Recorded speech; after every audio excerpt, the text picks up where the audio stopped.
शहीदों की जय बोलते बोलते इस देश में 70 साल हो गए। दिल में कुछ कड़वाहट है। मैं आपसे क्षमा नहीं मांगूंगा क्योंकि मैं जो बोलूंगा सत्य बोलूंगा। चापलूसी करने का मुझे शौक नहीं है। मेरे लिए इस देश की जनता सर्वोपरि है। कल से कुछ वीडियो आ रही है जिसमें एक फौजी भाई की भी एक वीडियो आई है। उन्होंने ये कहा था कि ये मेरी अंतिम वीडियो है, इसके बाद शायद वर्दी में आप नहीं देख पाएंगे क्योंकि मेरा रिजाइन कबूल हो गया है। उनकी बात को कोट करके मैं कुछ बातें हैं, क्योंकि आर्मी के अंदर मुझे जाने नहीं दिया जा सकता, प्रोहिबिटेड एरिया है। लेकिन ये 2-2 पैसे के दल्ले जिनकी रक्षा आर्मी करती है, कल वो कांग्रेस का एक हरामखोर मणिशंकर अय्यर कहता था कि फौज मरने के लिए ही है। आज वो भारतीय जनता पार्टी का एक हरामखोर कहता है, इनको चुप मत करना। आज वो भारतीय जनता पार्टी का एक हरामखोर कहता है कि आर्मी मरने के लिए ही है। तो मेरा एक सवाल है सभी फौज के भाइयों से, यदि आर्मी मरने के लिए है तो इनकी रक्षा करना आप बंद कर दीजिए। तो इनकी रक्षा करना आप बंद कर दीजिए। उन्होंने अपनी वीडियो में एक बात और कही कि बंदूक हमारे हाथ में है किंतु चलाने की आज्ञा कोई नेता देता है।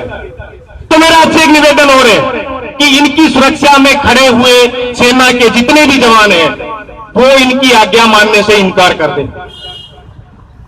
यहां सब एक बात कहते हैं कि जनता सेना को धन दे, जनता सेना को खुले दिल से आज तक धन देती आई है। लेकिन मेरा एक छोटा सा निवेदन है, इस देश के सारे अधिकारी एक एक दिन का वेतन इनके खाते में दे सकते हैं? क्या इस देश के नेता एक एक दिन का वेतन दे सकते? वेतन छोड़िए, वो भ्रष्टाचार का पैसा एक एक दिन का दे दीजिए जो आप कमाते हैं, वो ज्यादा है। हम यहां कह रहे हैं कि देश का जवान मर रहा है, शहीद होने पर उनकी चिताओं पर मेले लगते हैं, फूल बरसाए जाते हैं और उनकी जय बोली जाती है। लेकिन इस बात पर कोई भी बोल के विश्लेषण करने के लिए तैयार नहीं है कि जवान मरता क्यों है।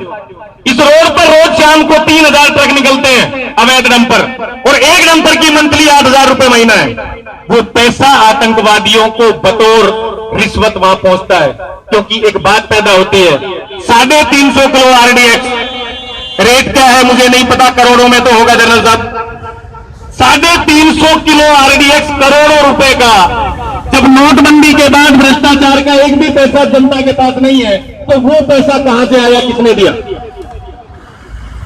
2 दिन पहले एक खबर आई थी, मैं क्षमा चाहता हूं उन ईमानदार फौज के अधिकारियों से, लेकिन मैं ये भी नहीं कह सकता कि उन बेईमानों को कुछ ना कहा जाए। साउथ में सीआरपीएफ के एक बटालियन पर हमला हुआ था।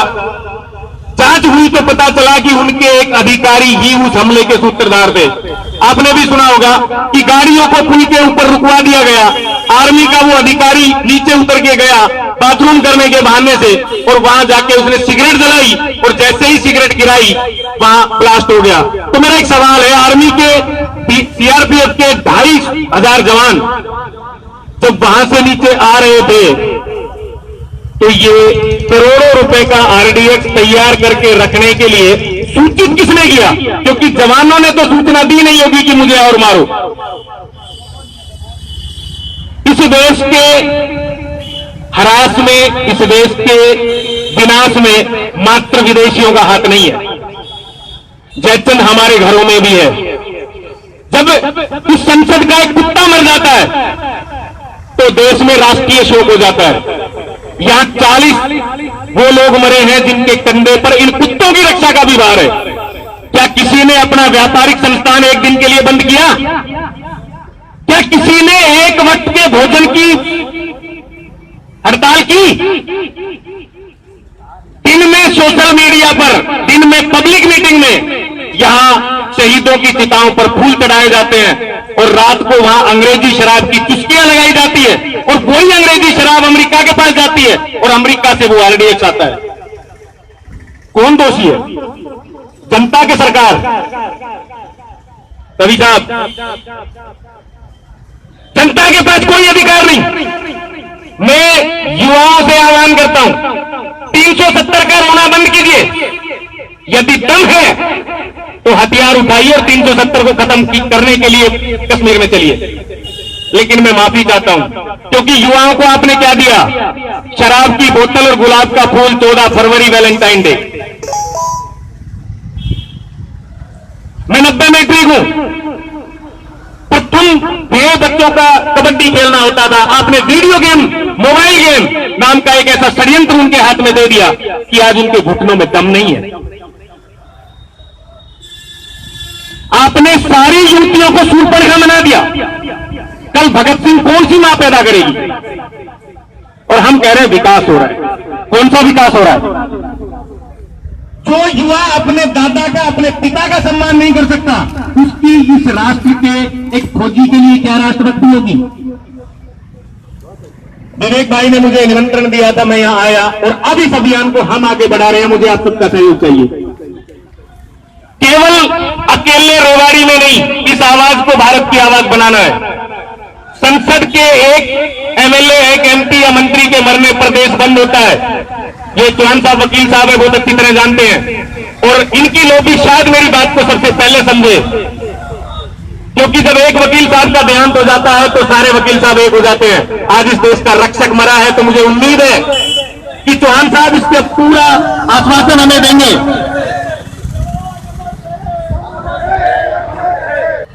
आने वाले 2 दिन में हम इस शहर से अपील करेंगे कि जो व्यक्ति जो कार्य कर रहा हो वो एक दिन के लिए नहीं करे। आज तक इन सारी सरकारों ने, सारी पॉलिटिकल पार्टियों ने इस देश की जनता को बंदर समझा।